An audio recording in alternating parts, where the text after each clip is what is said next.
Hello and welcome to this video on graphing. Graphing is how we see what a linear equation, such as the ones we've been doing, like 2x plus y equals 3, how that actually looks like on a graph. So if you look at this graph here, we've got a y-axis, that's the vertical one, and we've got an x-axis, which is the horizontal one. The values here are positive, values here are negative, values here are positive, and values here are negative.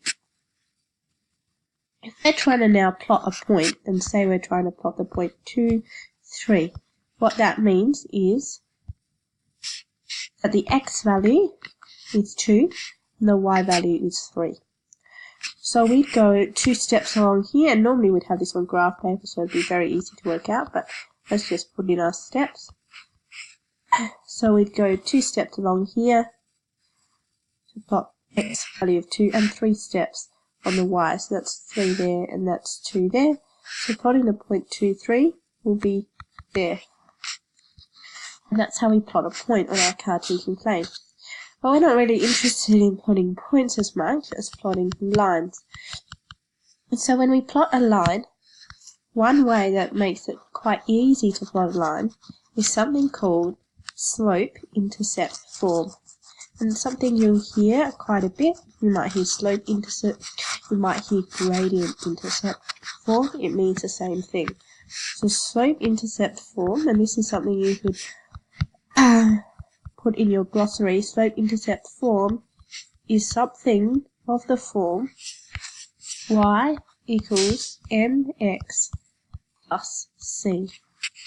Now, y and x will always stay as y and x. M and C, when you actually get the equation of the line that you want to graph, will be actual numbers. So they could be something like y equals 2x plus 1. And that's called slope-intercept form because the value of C, this value here, is the y-intercept. The y-intercept.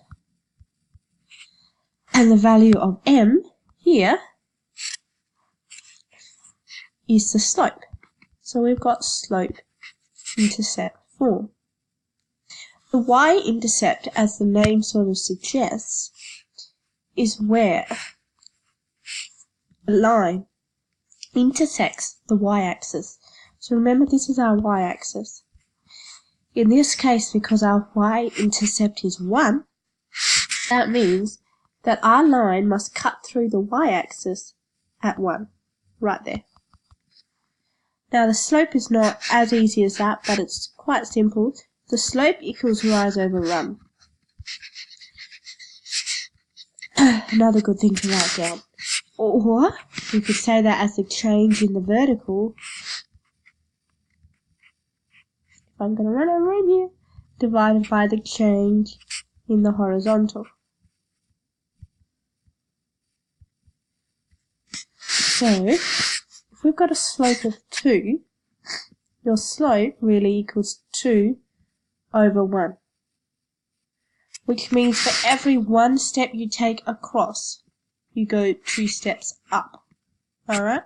So I'm going to go 1 across, 2, and 2 steps up. Okay, so if I start at this point, I'm going to go 1 across, get to there, and then I'm going to go 2 steps up. And that tells me that I've got another point on my line is here. When I'm graphing a line, all I need is 2 points to be able to graph it. Because then I can literally join the dots. So I've gone 1 across, and I've gone 2 up. So now I can go, therefore, my graph, like that. Now you can do that nice and accurately on yours. But remember, your slope is rise over run. Run is the horizontal, rise is the vertical. Okay, so it's telling you how far you go across and then how far you go up.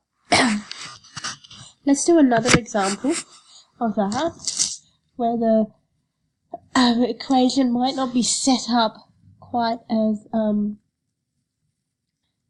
neatly, and you might actually have to rearrange the equation in order to work that out.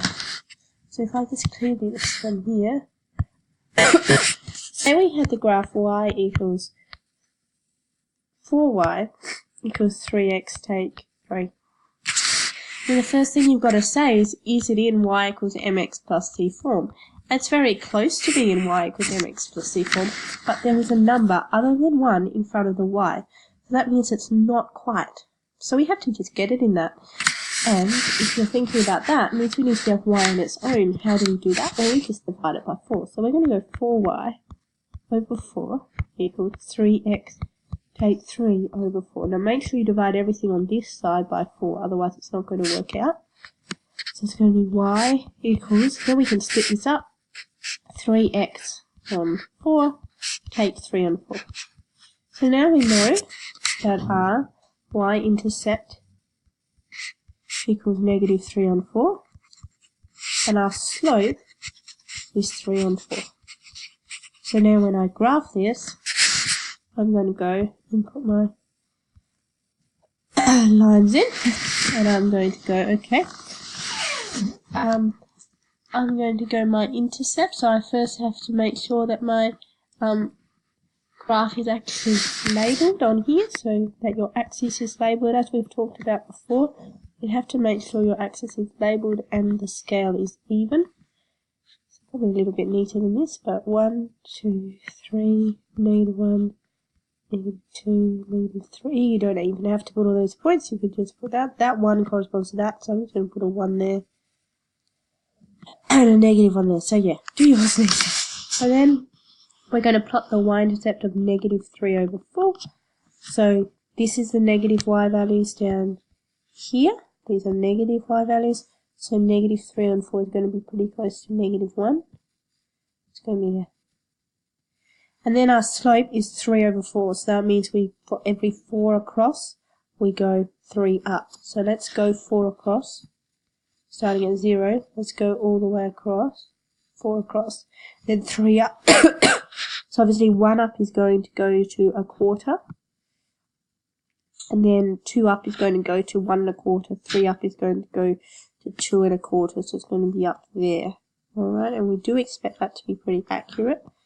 So make sure you don't just guess. You could just go work out on your calculator negative 3 on 4 plus 3. If you're not sure what that value would be. 4 across, 3 up. And then you've got your 2 points, so you just connect them. Like that. And then that's your graph done. So that's how you do those ones. We'll do one more equation like that.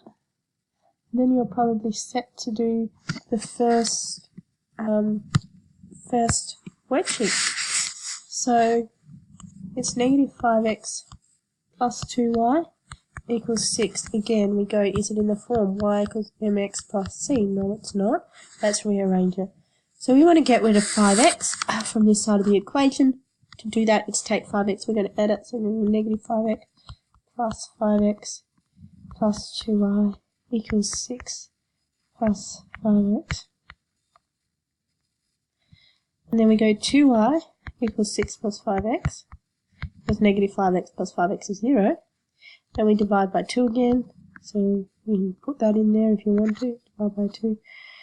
We're left with y, and we'll get 6 over 2 plus 5 over 2x.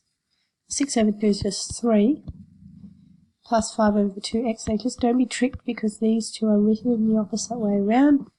That means the same thing as 5 over 2x plus 3. So it's very important that the slope is the number in front of the x. Alright, the slope is not the one that's at the end. It's not the term that's at the end, it's the number in front of the x. So your slope is 5 on 2, and your y-intercept is 3. And then you graph it the same way as you did before. Put the y-intercept, we go 2 across and 5 up. So I hope that helps, and helps you do the first worksheet there.